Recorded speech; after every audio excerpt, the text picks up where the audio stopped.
Hello guys, and welcome back to my YouTube channel. If you're new to my channel, hello and welcome to my channel. My name is Sama. So in today's video I want to talk about what is currently happening in Igbo land, eastern part of Nigeria, because I keep saying that I'm always trying to be conscious of the fact that a lot of you that watch me are not Nigerians. So a lot of you may have heard the word Biafra. You may not even understand how that came about and everything.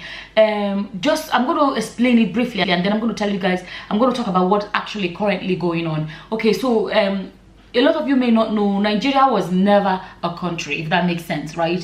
It was never a country that existed. When the British came and they colonized Nigeria, they basically grouped a group of people of different tribes in religion, tradition, cultural background and everything, and called them Nigeria. And basically, from the way we're taught in school, if my memory is not failing me, they basically got that name Nigeria from the river Niger, and then they say area, so the Niger area, so Nigeria, that's where the name came from. Let me just emphasize the fact that, you know, being people of different religion and culture, tradition, and, you know, all of these things has made it so difficult for Nigerians to really feel like one or be one. Okay, I know we live in a world where we're trying to preach unity regardless of where you come from and all of those things, but the truth is this: unfortunately, the nature of humans, there's always going to be that division according to where you're from or your culture and religion and stuff like that. Unfortunately, it happens, and that has been the big struggle. So how then Biafra came is that many years ago, the eastern part of Nigeria, the Igbos, that is the tribe where I come from, one of our Igbo men by the name Ojuku, you know, decided to come up. I'm actually skipping a lot of this because I don't want to give it too long. You can get a feel of what the story is, and then you can research more if you want to. Ojuku came up to fight organize for the Easterners, the Igbos, you know, to fight to cut away or break away from Nigeria, because they feel like, okay, the British joined us together, we don't have to be together, we don't want to be part of Nigeria. And that was how Biafra happened. If a lot of you may have heard about the Biafran war, you can Google it, research it, check YouTube, and you see it. And it was really bad. Let me put it that way. It was really bad. You know, a lot of my people lost their lives, and like, there's so much about it. And the thing is this: the biggest problem we have is the feeling that some people get to be more Nigerian than others, if that makes sense. It's like the feeling that some people benefit more from the joining of Nigeria than others. Our people, my people, feel like we do not benefit from the union, as in being Nigeria. There are some people that they own a lot of the oil in Nigeria, and you go to their part of Nigeria, you won't see sign of the oil. You know, you won't see sign of the oil, and you go to some part, you see where the money is allegedly going to. People are bound to feel unhappy about it. Think about these things, right? Think about this thing. Since we got independence in 1960, right, till date, we've had, if I'm not mistaken, about presidency has changed.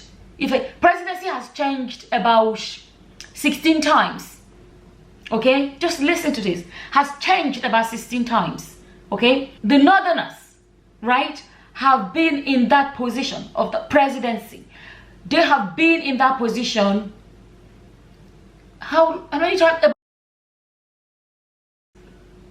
And you wonder why some people feel like, okay, does Nigeria actually belong to all of us? People feel so disadvantaged by this union. Another thing I have to emphasize, you know, when we hear those, I think I'm explaining a lot more to non-Nigerians. There may be some Nigerians that may not have the tiny details, this information, but I really want the others to know what the story is. For those that do not know, when you hear about Boko Haram and Chibok girls, so the girls that were kidnapped, and because they said they don't want girls having an education and all of that happens in the northern part of Nigeria. I'm going to be honest with you guys. You know, a lot of you would know that I'm not into tribalism. Like, it's something I cannot stand. I used to have neighbors that were Hausa Christians, and they were the nicest people you ever met. So we're not going to come here and say all of them are this, all of that. That's wrong, 100% wrong. But truth be told, that there's been a lot of problems going on in the northern part of Nigeria. That part of Nigeria, they are just like the eastern part of Nigeria, we will be predominantly, Christians, right? You rarely find Muslims among us. The same thing like on the northern part of Nigeria, they are predominantly Muslims. And then you come to like, okay, something else I have to say, because I notice a lot of non-Nigerians sometimes don't understand it. Nigeria has so many different languages and dialects and, you know, all of that going on. But the way that we say it is that the three major tribes are the Igbos, the Yorubas, and the Hausas. Okay, so among our people, you will find mostly Christians. We are predominantly Christians. Like I tell you, like where I come from, there is no such thing as a mosque.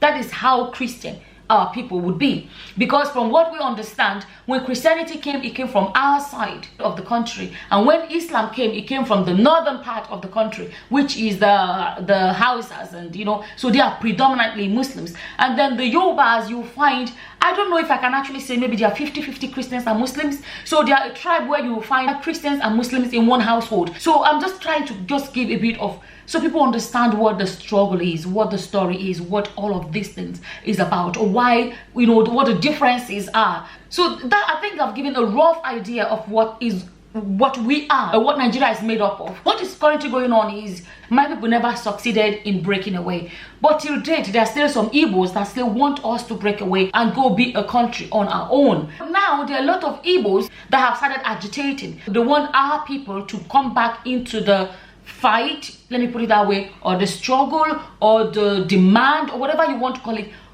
to have a country on our own, so we can be called Biafrans. So that's what is going on. So now I'm going to be honest, there are some Igbos that are for it, some Igbos are not for it. That's the truth, right? But my thing is this, like I've come to the point where I do not, you see, for me it's not even about a country or whatever. For me it's not about becoming Biafrans or becoming Nigerians. For me the thing is this, whatever would make everybody have a fulfilled life, let's have it. If Nigeria was going to give us a fulfilled life, then let's have Nigeria, and let people actually, let the citizens enjoy being citizens of Nigeria. Some people don't have to enjoy it more than others. We're all Nigerians equally. Every section, north, south, east, whatever, we should all have equal rights to enjoy Nigeria as a country. So if that is what the solution would be, because at the end of the day, there's only one life. Everybody is going to it like once and for all.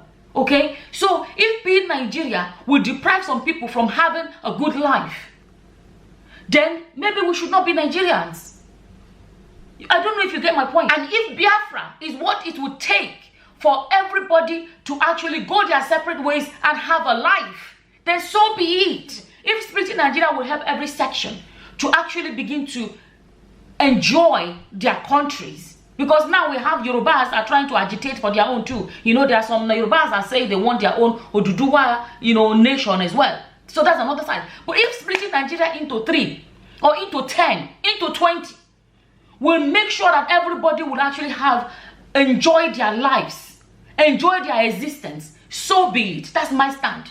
Whichever one is going to be, we're going to be to advantage of the everyday man. They had recently decided to do a remembrance of the Biafra, okay, remembering of the Biafran war in the eastern part of Nigeria. They can't go to work, they can't go to school, they can't go to the market, they can't do anything, they can't go to the market, anything, okay. That is happening on one side.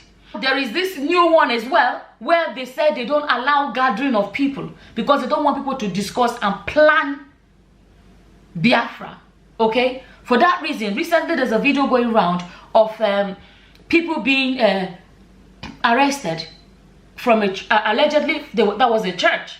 You can see them with their Bibles in their hands. Old men that you wonder what can these old men do. I watched that video. I did not see a single young person among them. They were all old men. So they now feel like these old men that went and are the ones planning Biafra. They got them arrested.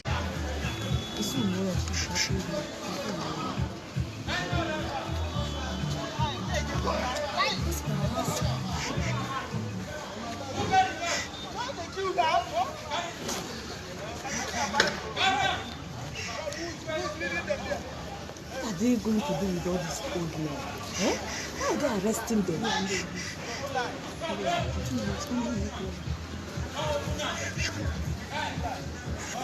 Don't worry, American, don't worry.